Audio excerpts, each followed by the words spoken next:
Bon, José, juste pour détailler l'histoire, donc comme tu l'as compris, mais je filme juste. En fait, là il est bien en DTS. Le problème, c'est que comme il est resté en mémoire en DSP effet off, il est juste en stéréo avec caisson.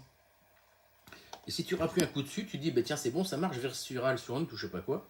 Et en niqué, c'est toujours les deux haut-parleurs principaux avec le caisson. Encore niqué.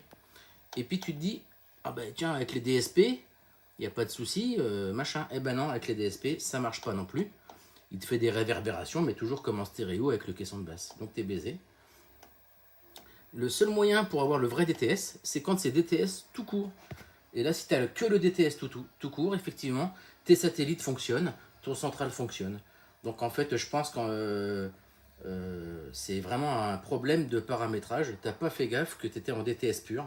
Et je pense que c'est pareil pour le 5.1, à savoir, il faut que tu sois en 5.1. Si dans le 5.1, tu as 5.1 avec effect off, tu seras baisé, ça ne marchera pas. Et pareil pour tout le reste. Par contre, si tu es en 5.1 tout court, comme là en DTS tout court, là tu as bien tous les canaux. Donc c'était simplement un problème de paramétrage. Quand tu as cette putain de truc là, que c'est mal écrit, tu vois, là c'est marqué vidéo, mais c'est pas si clair que ça. Pourquoi ils ont mis Digital 2 avec un crochet qui s'arrête là?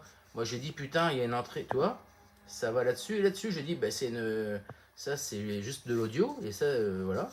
Et donc je cherchais obstinément à me mettre un putain de numérique coaxial là-dessus, alors que d'une part c'est jaune et d'autre part il n'y a rien sur le schéma.